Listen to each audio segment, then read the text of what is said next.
Silakan duduk saudara, shalom. Shalom saudara, shalom, shalom semua, shalom. Haleluya.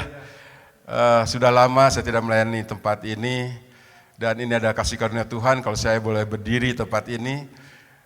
Terima kasih untuk Bapak Gembala yang sudah memberikan kesempatan buat saya untuk menyampaikan kebenaran firman Allah. Saudara tahu ketika kita memasuki tahun 2026, ya goncangan terjadi. Peperangan Amerika bersama Israel melawan Iran dan dampaknya sampai hari ini, saudara. Krisis di mana-mana. Indonesia, saudara, bisa bertahan dalam waktu tertentu. Tetapi di akhir-akhir bulan kemarin sudah mulai goyah juga. Ya. Dolar menembus 18.000 lebih. BBM naik. PHK di mana-mana, kesulitan sedang terjadi atas bangsa ini juga. Tapi saudara, memang itu sudah dinubuatkan oleh firman Tuhan. Bahwa menjelang akhir zaman akan ada kesukaran terjadi atas dunia ini. Tetapi perhatikan baik-baik, bagi kita anak-anak Tuhan ada janji Allah. Ini yang paling penting. Nah, saya ingin menyampaikan firman Tuhan. Ya, multimedia tolong bantu saya. Haleluya. Saudara, yang saya ambil dalam Yeremia 17 ayat 7 sampai 8. Perhatikan baik-baik saudara. Ayat 7. Diberkatilah orang yang mengandalkan Tuhan, yang menaruh harapnya pada Tuhan. Perhatikan. Ia akan seperti pohon yang ditanam di tepi air, yang merambatkan akar-akarnya ke tepi batang air, dan yang tidak mengalami datangnya panas terik. Di teks terjemahan lain bukan tidak mengalami datangnya panas terik, tetapi yang tahan ketika panas terik itu datang. Jadi saudara, sebenarnya baik dia orang Kristen atau bukan, orang percaya atau bukan, pasti akan mengalami masa-masa kekeringan, masa-masa panas terik itu. Tetapi janji firman Tuhan katakan, bagi orang yang mengandalkan Tuhan, yang menaruh harapnya kepada Tuhan, ia akan seperti pohon yang ditanam di tepi air, yang merambatkan akar-akarnya ke tepi batang air, yang tidak mengalami atau yang tidak terpengaruh datang-datangnya panas terik, yang daunnya tetap hijau, dan yang tidak khawatir dalam tahun kering, dan yang tidak berhenti menghasilkan buah. Ini janji Tuhan, saudara. Firman Tuhan katakan bagi kita yang mengandalkan Tuhan, yang menaruh harapnya kepada Tuhan, ada dua hal yang ingin saya sampaikan. Next berikutnya. Orang yang mengandalkan Tuhan dikatakan ia seperti pohon yang ditanam di tepi air. Saudara, perhatikan baik-baik. Arti ditanam itu, saudara, tidak pindah. Ya, di sini mungkin ada yang Bapak di pertanian tahu, saudara. Ketika kita menanam pohon, nggak mungkin pohon itu dicabut, nanti tanam lagi, dipindahin lagi ke pot, akhirnya 2 hari lagi dicabut lagi, ditanam lagi di tempat lain. Saudara, lama-kelamaan akan mati pohon itu. Ya. Nah, orang yang ingin berbuah di tahun-tahun kering, di masa-masa kering, karena ini janji firman Tuhan. Dikatakan orang yang mengandalkan Tuhan, ia tidak khawatir akan tahun kering, bahkan di tahun-tahun yang kering, di masa-masa yang kering, ia tidak akan berhenti menghasilkan buah. Artinya kesulitan seperti apapun yang terjadi atas dunia ini, bagi kehidupan kita anak-anak Tuhan yang mengandalkan Tuhan, ada janji Tuhan, yaitu kita akan tetap berbuah. Amin. Kita tidak akan khawatir akan tahun kekeringan, bahkan kita akan tetap berbuah di tahun-tahun yang kering. Kenapa kita tetap berbuah? Yang pertama, saudara, karena seperti pohon yang ditanam di tepi air. Yang ditanam permanen, saudara. bukan yang pindah-pindah. Saudara tahu, sekarang ada denominasi gereja baru. Saudara tahu GKJJ? Ada yang tahu? Gereja Kristen Jalan-Jalan. Ya. Ada pembicara yang menarik, wah pindah ke sana. Ada event-event tertentu pindah, saudara. Terus jalan-jalan tidak pernah menetap. Tapi firman Tuhan katakan, saudara, orang yang bertumbuh, orang yang menghasilkan buah adalah gereja yang ditanam di gereja lokal. Yang ditanam di gereja lokal. Kenapa? Ketika kita tertanam di gereja lokal, kita di situ bisa menerima sari-sari makanan firman Tuhan yang segar, yang sehat. Kita bertumbuh dengan sehat, bahkan akhirnya kita bisa menghasilkan buah. Maka dikatakan, orang yang mengandalkan Tuhan tidak khawatir akan tahun-tahun yang kering. Bahkan di dalam tahun-tahun yang kering, mereka akan tetap berbuah. Kenapa? Karena mereka ditanam di tepi sungai. Ditanam bukan hanya ditanam dicabut tapi tertanam di situ. Jemaat yang tertanam di satu gereja lokal pasti akan lebih bertumbuh daripada orang yang suka jalan-jalan. Coba saudara perhatikan. Kebanyakan orang kenapa jalan-jalan? Melihat pembicara. Tapi coba saudara, tanyakan dalam diri pribadi saudara masing-masing. Mungkin pembicaranya luar biasa. Khotbahnya wah luar biasa. Tapi apakah khotbah yang disampaikan bisa mengubah hidup saudara? Kadang-kadang kita terpukau dengan hamba Tuhan yang dipakai Tuhan memang lewat khotbah-khotbah yang menarik. Kita terpukau dengan tema-tema yang menarik, dengan figur hamba Tuhan yang menarik. Tapi pertanyaan, apakah ketika kita mengikuti ibadah itu, hidup kita bisa berubah? Karena yang bisa mengubah hidup kita, bukan hamba Tuhannya saudara. Tetapi hubungan kita pribadi dengan Tuhan. Makanya saudara perhatikan kenapa ada 2 poin yang ingin saya beritakan hari ini. Yaitu orang yang ditanam atau tertanam di sebuah gereja lokal. Dia pasti bertumbuh.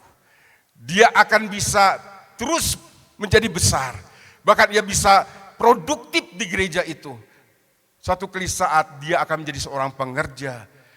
Nanti Tuhan akan percayakan sesuatu yang lain. Dia menjadi orang yang misalnya dipakai Tuhan dengan cara yang luar biasa. Mungkin saudara akan menjadi seorang hamba Tuhan yang akan dipakai Tuhan luar biasa. Tapi harus ada kesetiaan untuk tertanam di gereja lokal. Nah yang kedua yang saya ingin bagikan dan ini yang akan saya baca ajak saudara untuk merenungkan lebih dalam lagi. Yang kedua yang merambatkan akar-akarnya ke batang air. Saudara, ada satu pohon yang sangat kuat. Meskipun ia ditanam di padang gurun, tapi pohon itu tetap bisa hidup, bahkan menghasilkan buah yang lebat. Next berikutnya, yaitu pohon korma, saudara. Nah, di Mazmur 92 ayat 12, saudara, dikatakan seperti ini, orang benar akan bertunas seperti pohon korma. Lihat saudara, orang benar itu diidentikan seperti pohon kurma. Kenapa? Karena pohon kurma inilah pohon yang tahan atas panas terik yang sangat dahsyat. Saudara, pohon kurma inilah yang bisa hidup dan bisa berbuah di gurun pasir yang sangat gersang.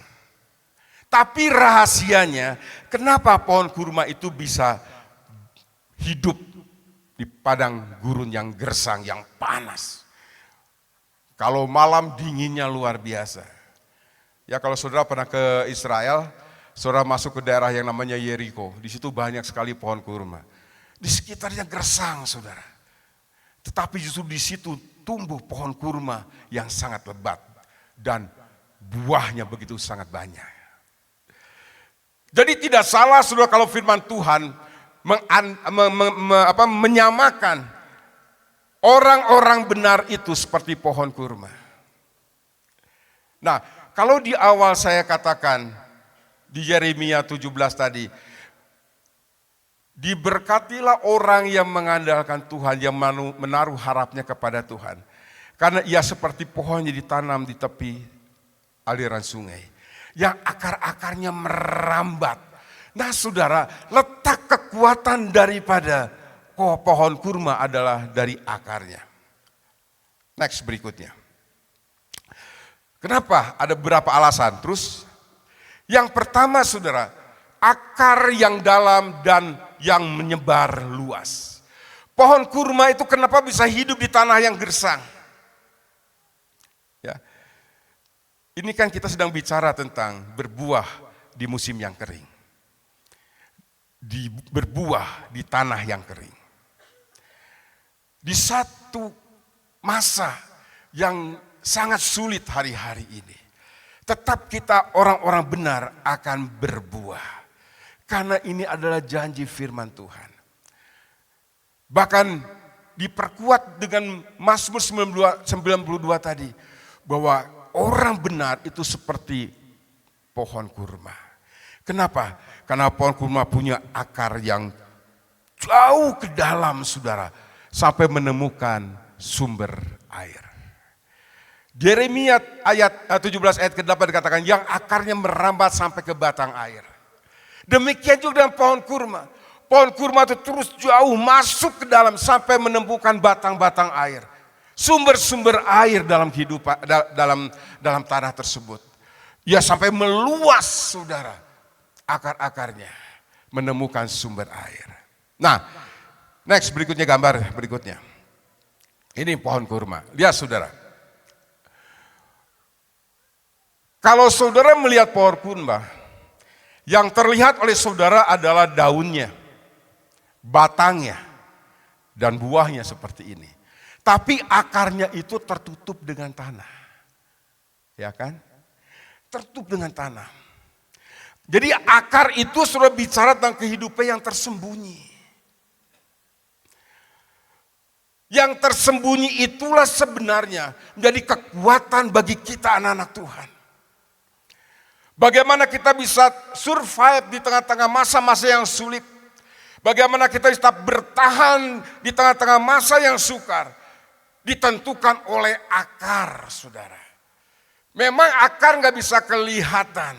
Tapi akar itulah yang menentukan kekuatan sebuah pohon. Semakin akarnya ke dalam meresap sari-sari air. Semakin kuat batangnya. Semakin lebat daunnya. Dan semakin banyak buahnya.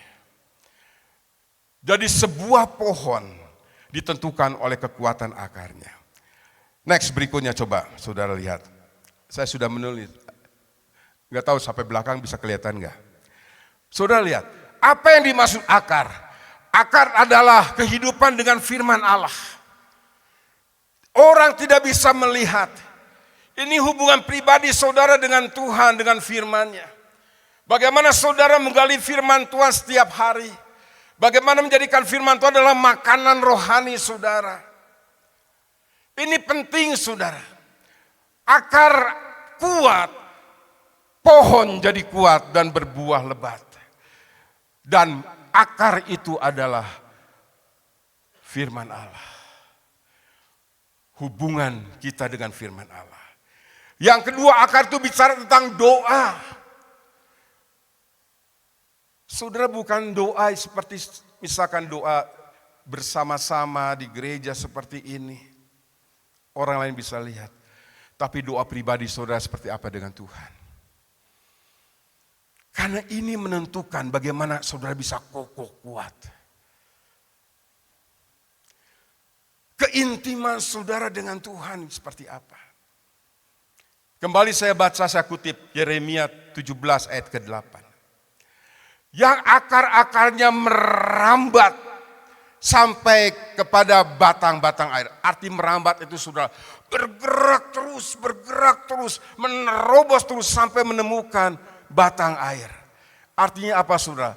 Orang yang sungguh-sungguh kuat di hadapan Tuhan, hatinya selalu haus akan hadirat Tuhan. Ia tidak puas dengan pengalaman rohani di masa-masa yang lalu.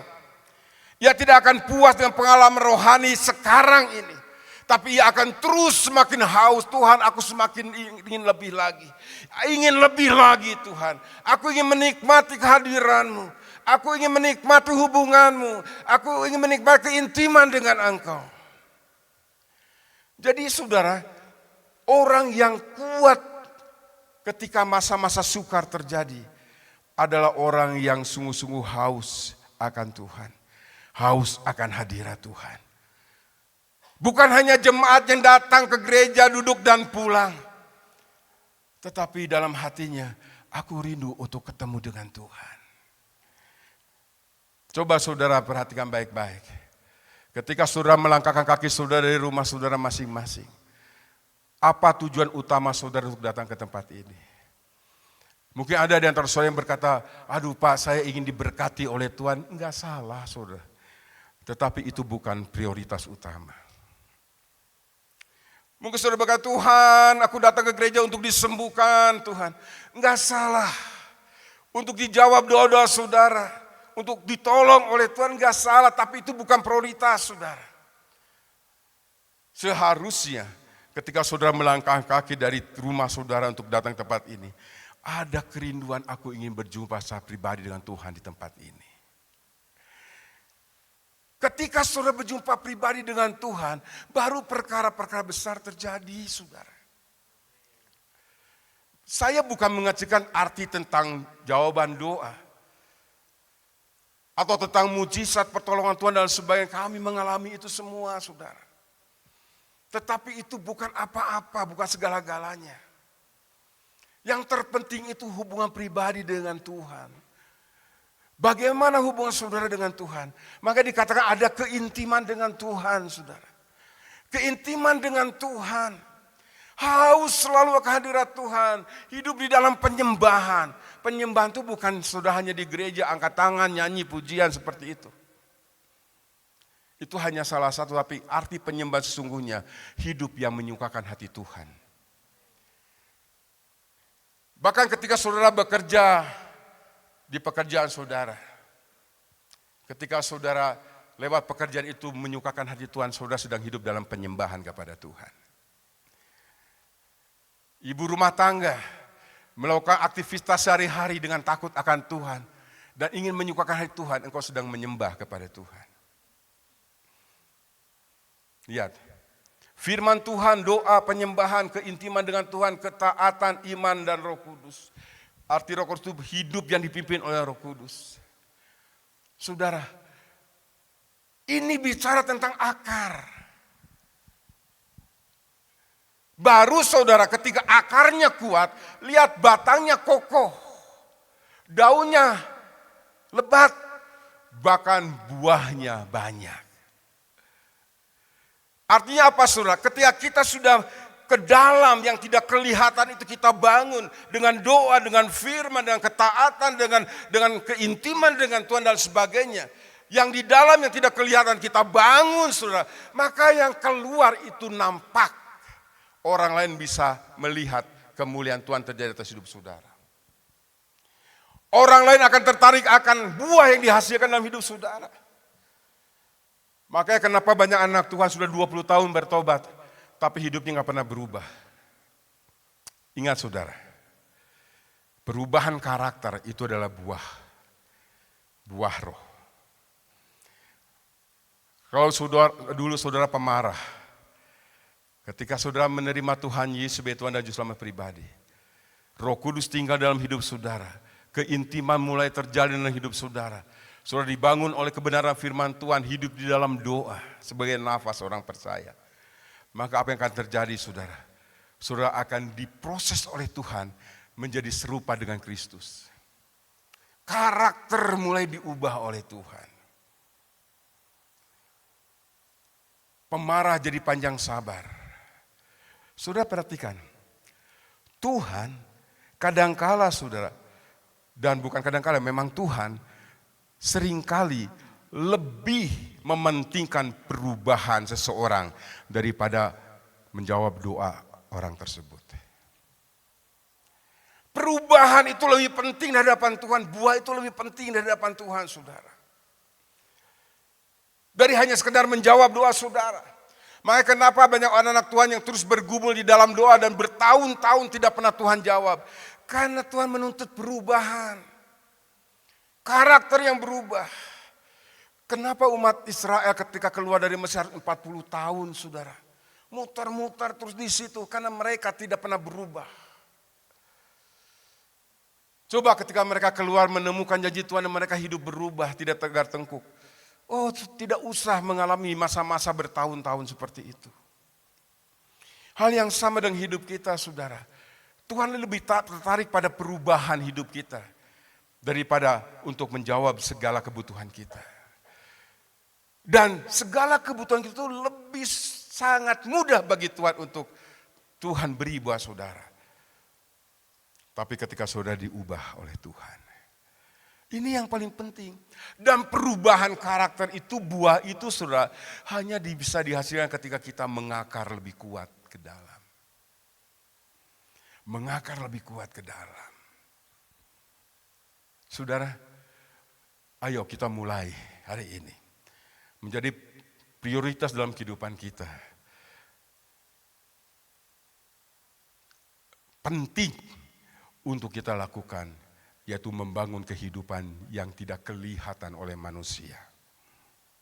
Doa pribadi, hubungan pribadi dengan firman Tuhan, keintiman penyembahan, itu tidak bisa dilihat oleh orang lain, saudara. Tetapi justru itu adalah kekuatan bagi orang-orang percaya. Ketika sesuatu yang tidak kelihatan saudara bangun, yang kelihatannya akan muncul. Batangnya kuat, bisa produktif dan sebagainya. Saudara, jadi firman Tuhan itu jelas, saudara. Yeremia 17 ayat 7 dan 8. Anak-anak Tuhan tidak khawatir akan tahun kering. Bahkan di tahun kering mereka akan tetap berbuah. Tidak berhenti menghasilkan buah. Kenapa? Karena akar-akarnya sampai kepada batang air. Merambat jauh. Jadi akarnya itu benar harus kuat. Nah, akar inilah yang harus kita perkuat, saudara. Kehidupan yang tidak kelihatan oleh manusia itu yang harus kita terus gali. Doa penting sekali. Doa itu napas orang Kristen. Ya. Coba Bapak 5 menit tidak bernapas, bisa enggak? Ada yang kuat 5 menit? Ada saudara nelayan-nelayan yang bisa menyelam itu bisa tahan beberapa menit. Tapi dalam periode waktu tertentu pasti enggak akan tahan. Berarti kita harus berdoa. Kalau roh kita ingin hidup. Firman itu makanan rohani, roti hidup. Dan kita harus mau, saudara. Saya punya cucu. Sekarang agak sulit makan, saudara. Kadang-kadang sampai maminya marah-marah. Sulit sekali untuk makan itu. Tapi sebagai orang tua terus paksa untuk makan. Kenapa? Karena tahu ini makanan itu penting untuk kehidupan. Hal yang sama dengan hidup kita. Kalau kita mengerti bahwa firman itu adalah roti hidup kita, makanan rohani kita, kita harus paksakan untuk terus makan makanan itu. Paksakan. Memang gak enak, saudara. Membangun sesuatu yang tidak kelihatan itu gak enak. Butuh korban. Butuh harga yang harus kita bayar. Lebih mudah saudara orang dipuji dalam pelayanan. Wah, khotbahnya menarik, khotbahnya hebat, banyak tepuk tangan. Tetapi justru kerajaan Allah tidak seperti itu. Justru yang tidak nampak itu yang Tuhan perhatikan. Bukan yang nampak. Jadi saudara, ayo kita bergairah di hadapan Tuhan. Kita sungguh-sungguh punya hati yang haus akan Tuhan, akan hadirat Tuhan. Saudara, yang nama mujizat itu gampang di hadapan Tuhan. Yang namanya pertolongan Tuhan itu gampang. Yang namanya berkat itu gampang di hadapan Tuhan. Tapi Tuhan tertarik untuk mengubah hidup kita dulu. Amin. Sekali lagi, bukan saya nggak percaya tentang pertolongan Tuhan. Bukan saya nggak percaya tentang mujizat Tuhan. Berapa bulan yang lalu, saudara jemaat kita waktu mengadakan ibadah healing tempat kami, ada diakon-diakonis kami punya anak, namanya Matthew, umur 9 tahun, saudara. Dari lahir matanya sudah bermasalah. Jadi waktu itu matanya yang sebelah itu plus 9, yang sebelah plus 11, tebel. Anak kecil tapi matanya udah, kacamatanya tebel sekali. Tapi waktu dijamah oleh Tuhan, dia buka kacamata, dia bisa baca semuanya. Ya itu mujizat Tuhan. Bahkan saudara maminya kurang percaya, besoknya dibawa ke optik nyatakan dia udah sembuh. Masih tetap kurang percaya. Sudah waktu sekolah, maminya bawa kacamata. Terus ngomong ke gurunya, Miss tolong Miss ya, kalau Matthew nggak bisa ikut pelajaran, tolong pakaikan ini kacamata. Tapi Matthew tanpa kacamata bisa mengikuti pelajaran. Nah Missnya tanya, Matthew kenapa Matthew nggak pakai kacamata? Miss, kemarin saya disembuhkan Tuhan Yesus di gereja. Haleluya. Nah saya percaya mujizat, tapi itu bukan segala-galanya saudara. Itu adalah bunga-bunga. Tapi yang terpenting ketika kita sungguh-sungguh masuk lebih dalam lagi dengan Tuhan. Hidup intim dengan Tuhan. Itu yang namanya yang lain-lain Tuhan tambahkan. Makanya Matius 6 ayat 30 dikatakan, carilah kerajaan Allah dan kebenarannya, maka segala sesuatu akan ditambahkan. Amin. Dalam 2 Tawarikh 7 ayat 14. Dan umatku yang atasnya namaku disebut, merendahkan hati, berdoa, bertobat, mencari wajahku. Kenapa harus mencari wajah Tuhan? Kenapa tidak dikatakan mencari tangan Tuhan? Tangan Tuhan itu bicara tentang perbuatan Tuhan. Tangan Tuhan itu bicara tentang mujizat. Tangan Tuhan itu bicara tentang kesembuhan. Tangan Tuhan itu bicara tentang pertolongan Tuhan. Tapi 2 Tawarikh mengajarkan untuk mencari wajah Tuhan, bukan tangannya. Wajah itu bicara tentang hadirat. Tentang pribadi Tuhan, saudara. Baru ketika kita menemukan hadirat Tuhan, maka Tuhan mendengar dari surga dan mengampuni dosa mereka dan memulihkan negeri mereka. Jadi poin utamanya itu justru bertobat dan mencari wajah Tuhan, hadirat Tuhan. Baru segala sesuatunya Tuhan tambahkan dalam hidup kita. Jadi jangan dibalik. Jangan cari mujizatnya dulu. Jangan cari pertolongan Tuhan dulu. Cari pribadi Tuhannya. Ketika saudara menemukan pribadi Tuhan, saudara sudah menemukan segala sesuatu yang terbaik yang akan Tuhan limpahkan dalam hidup saudara. Waduh, waktu sudah berjalan terus. Next, berikutnya. Nah, yang kedua saudara, kenapa pohon kurma ini bisa tetap berdiri di tanah yang kering, di tanah yang tandus, bahkan di musim badai gurun itu luar biasa dahsyatnya saudara. Rumah-rumah yang tidak permanen bisa terbang semua. Tapi pohon kurma bisa dia tetap bertahan. Kenapa? Karena ia punya daya tahan atau endurance. Daya tahan. Ini yang sekarang sudah hilang dari gereja. Dikit-dikit ngambek, gak mau ibadah lagi. Kesinggung dengan satu dengan yang lain, tidak mau ibadah lagi. Sedikit menghadapi masalah, lari. Saudara, endurance. Nah, next berikutnya. Dalam bahasa Yunani, sudah kata ketekunan atau endurance atau daya tahan itu namanya hupomone. Arti yang pertama, tetap tinggal di bawah tekanan. Saudara, masa-masa yang sukar hari-hari ini tidak akan menghancurkan saudara. Tapi itu adalah sarana dari Tuhan supaya kita diproses oleh Tuhan menghasilkan sesuatu yang berharga bagi Tuhan. Kesulitan apapun yang terjadi, mungkin ada saudara yang sedang kena dampaknya. Atau mungkin ada di antara saudara yang saat ini kena dampak di PHK dan sebagainya. Perhatikan, itu tidak akan menghancurkan hidup saudara. Itu hanya sementara, saudara. Pohon kurma, dia bisa berbuah lebat. Kenapa? Karena dia bisa punya daya tahan. Kenapa daya tahan? Ketika badai menerpa, akar terus bergerak semakin ke dalam, semakin kuat, semakin ke dalam, semakin kuat. Tekanan apapun yang terjadi atas hidup saudara, kesulitan apapun, masalah apapun saudara, baik masalah dengan sesama, mungkin masalah keuangan, masalah sakit penyakit dan sebagainya, itu tidak akan menghancurkan iman saudara. Justru ketika sudah menghadapi masalah, iman itu diproses semakin hari semakin kuat. Otot-otot iman sudah semakin berkembang, semakin kuat, saudara. Yang kedua, arti daripada ketekunan atau hupomone ini adalah tidak melarikan diri. Saudara, banyak, kalau mungkin saudara beberapa tahun yang lalu ada berita seorang bos yang cukup punya nama, saudara, di kota Bandung. Ia melemparkan dirinya di King Shopping Center sampai tewas di situ. Saudara, karena tekanan gak kuat, ia melarikan diri. Ia mengambil jalan singkat bunuh diri.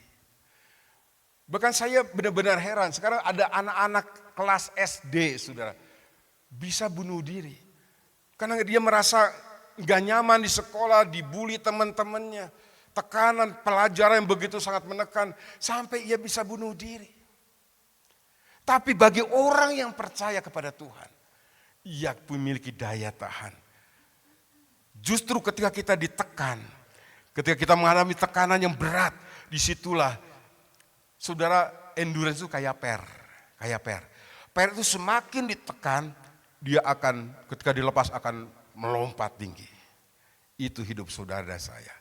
Ketika saudara menghadapi tekanan, kesempatan saudara dari Tuhan untuk saudara loncat lebih tinggi lagi, meraih janji-janji Tuhan. Amin. Bertahan dengan iman sampai kemenangan datang. Ini yang penting, saudara. Sampai kemenangan datang. Saya ingat Yosafat ketika diserang oleh 3 bangsa yang besar, Meunum, Amon, dan Moab. Sudah, Yosafat menjadi takut. Yosafat itu raja Yehuda. Yehuda itu kerajaan gak besar, kecil, saudara. Tapi dikurung atau diserang oleh 3 bangsa yang besar. Yosafat menjadi takut, tetapi dia tidak hidup dalam ketakutan. Akhirnya dia mencari Tuhan.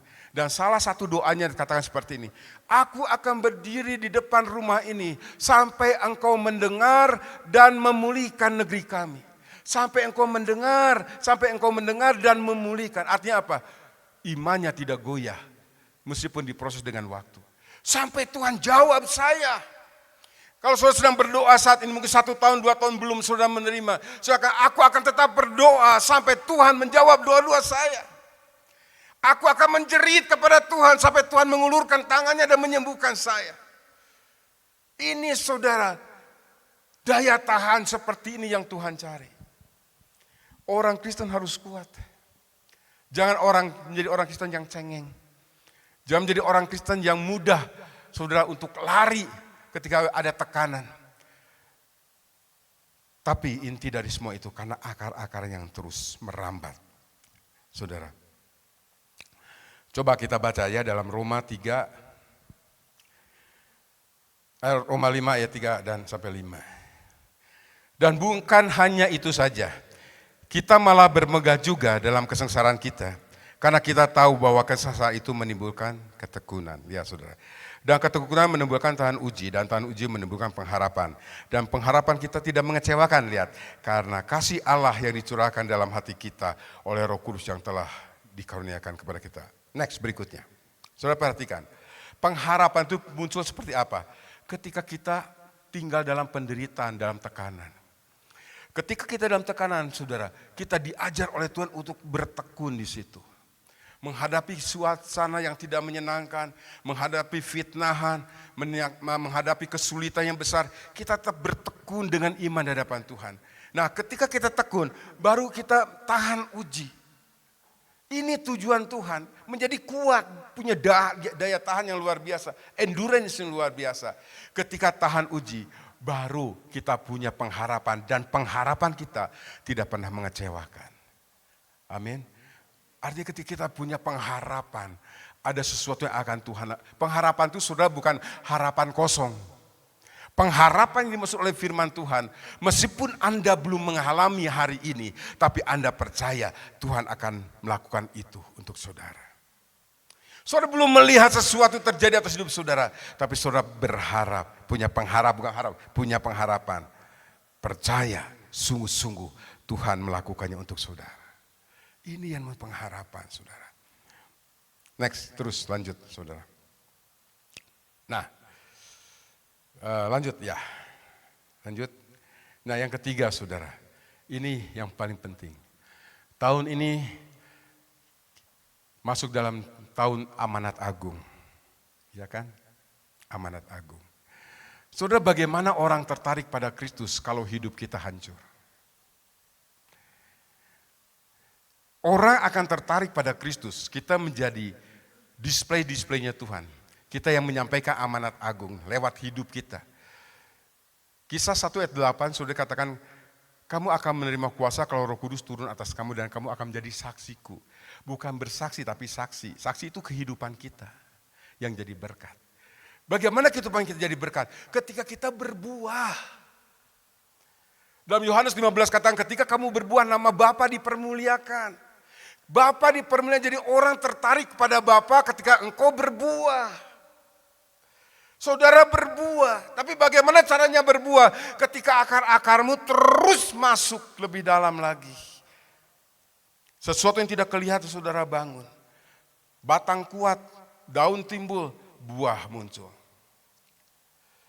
Saudara, dan buah ini adalah daya tarik bagaimana amanat agung bisa terjadi. Penginjilan terbesar dan terakhir terjadi. Kalau saudara hidup hancur-hancuran, bagaimana orang tertarik pada Yesus melihat hidup saudara?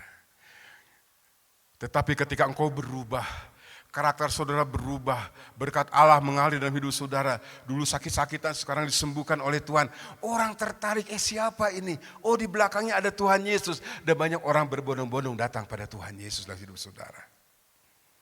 Dan penuaian itu terjadi ketika kita berbuah. Dan kapan saat berbuah? Di musim-musim yang kering seperti ini. Kesukaran, kesulitan hari-hari ini, itu bukan sesuatu yang akan menghancurkan hidup saudara.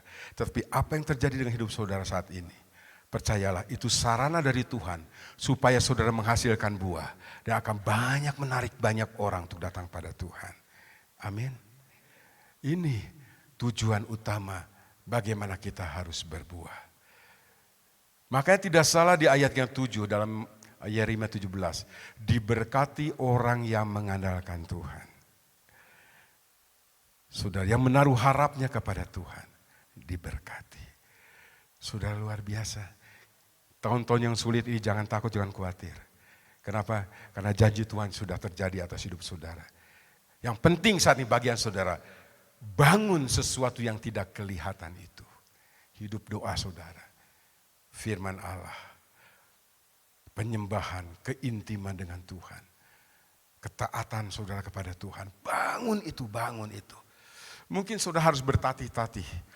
Atau mungkin saudara harus berdarah-darah untuk terus membangun itu. Tapi percayalah, apa yang saudara lakukan di hadapan Tuhan tidak akan sia-sia. Amin. Saya tutup firman Tuhan, saya undang pemain musik WL Singer. Saya undang saudara bagi berdiri semua. Sebagai jemaat Tuhan di GBI Lembang ini saudara. Saya tahu mungkin ada di antara saudara sedang menghadapi goncangan dalam hidup saudara. Ada kesulitan sedang menekan hidup saudara. Mungkin ada di antara saudara sedang menghadapi masa-masa yang penuh dengan lembah air mata hari-hari ini. Tapi saudara harus tahu, Tuhan izinkan itu terjadi atas hidup saudara.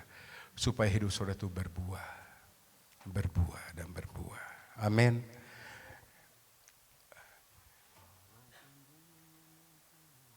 Kita akan nyanyi satu pujian saudara. Saudara, kita datang dalam hadirat Tuhan. Cari wajah Tuhan. Amin. Kalau saudara datang dengan segala macam masalah, keperluan, yang utama bagi saudara cari dulu Tuhannya. Cari wajahnya. Sukakan Dia. Maka Tuhan akan tambahkan apa yang kau perlukan, Tuhan genapi. Haleluya. Walaupun gunung itu tak berpindah, Ya. tetap percaya Kau yang punya kuasa. Amin, saudara. Sekalipun ku dalam lembah gelap, Tak mengapa asal kau di sampingku. Oh ya. walaupun masalahku masih ada, Tetap percaya rencanamu terindah. pribadimu takkan pernah berubah. Iman yang aku pegang padamu Tuhan yang setia. Saudara Yeremia katakan bahwa Tuhan punya rancanganku bukan rancanganmu, kata firman Tuhan. Tapi rancanganku adalah rancangan damai sejahtera. Masa depan yang penuh dengan harapan. Amin. Tapi kadang-kadang rencana Tuhan itu bertentangan dengan keinginan kita. Seringkali kita ingin selalu langsung aja dijawab oleh Tuhan, ditolong Tuhan, disembuhkan Tuhan. Tapi Tuhan katakan, tunggu dulu. Tapi meskipun hari-hari ini seperti jauh dari harapanmu yang terjadi dengan hidupmu, ingat, rancangan Tuhan adalah rancangan masa depan yang penuh dengan harapan. Tuhan tidak pernah gagal rancangan dalam hidup saudara. Tapi yang terpenting saudara tetap percaya. Di masa-masa yang sulit, meskipun sepertinya gunung-gunung tidak pernah berpindah dalam hidup saudara, masalah tetap bercokol dalam hidup saudara, tetap percaya Tuhan punya rencana yang indah dan amin. Haleluya, haleluya. Ayo kita nyanyikan lagu ini lagi. Walaupun gunung itu tak berpindah, tetap percaya Kau yang punya kuasa. Sekalipun ku dalam lembah gelap, tak mengapa asal Kau di sampingku. Walaupun masalahku masih ada, tetap percaya rencanamu terindah pribadimu takkan pernah berubah. Iman yang aku pegang padamu Tuhan yang setia. Lebih lagi nyanyikan lagu ini dengan sungguh-sungguh sebagai pengakuan iman kita kepada Tuhan.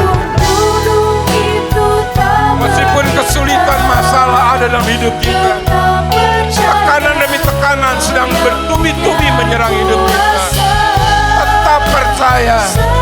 Meskipun saudara sedang ada lembah air mata, mungkin kau sedang menangis hari-hari ini karena kesulitan menekan hidup saudara, tapi Tuhan setia selalu ada dalam hidup saudara. Walaupun masalahku masih ada, Tetap percaya rencanamu terindah, pribadimu takkan pernah berubah. Iman yang aku pegang padamu Tuhan yang setia.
kana raramu.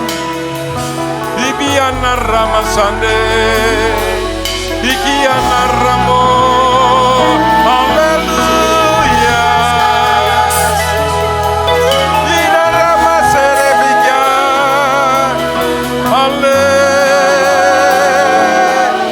Haleluya. Erea ramasande. Oh haleluya Tuhan. Engkau melihat hati yang haus. Engkau melihat hati yang haus akan Engkau. Seperti akar yang merambat sampai menemukan batang-batang air. Oh rabasikana ralawaralawaralala. Kami berdoa di dalam nama Tuhan Yesus. Biarlah pribadimu sendiri Tuhan akan menjamah mereka. Ketika mereka sedang menghadapi masa-masa yang sulit, tahun-tahun yang kering hari-hari ini. Tapi janji firman-Mu, mereka tidak akan khawatir di tahun kering ini. Karena mereka akan tetap berbuah di tahun yang kering. Terima kasih Tuhan, berkati umat-Mu Tuhan. Apapun yang sedang mereka hadapi hari-hari ini, Engkau akan turut campur tangan. Dan Engkau akan mengangkat mereka Tuhan. Memiliki iman yang kokoh. Otot-otot iman yang semakin kuat. Sehingga janji firman-Mu digenapi dalam kehidupan mereka. Terima kasih Bapa di surga. Kami menyerahkan jemaat GBI Lembang dalam tangan-Mu. Kasih setia dan rahmat-Mu terus menyertai mereka Tuhan. Kami berdoa juga Tuhan untuk Bapak Gembala, Ibu Gembala, untuk staf pengembalaan yang ada. Kami percaya Tuhan, hati-Mu ada di tengah kehidupan mereka. Dan Kau akan bawa dalam satu dimensi pelayanan yang sangat luar biasa tempat ini. Terima kasih Bapa di surga. Di dalam nama Tuhan Yesus yang percaya sudah menerima kita katakan. Amin. Tuhan Yesus berkati. Puji nama Tuhan. Silakan duduk Bapak Ibu berkat Tuhan. Kita semua diberkati Tuhan, amin. Terima kasih Bapak Pendeta Andreas.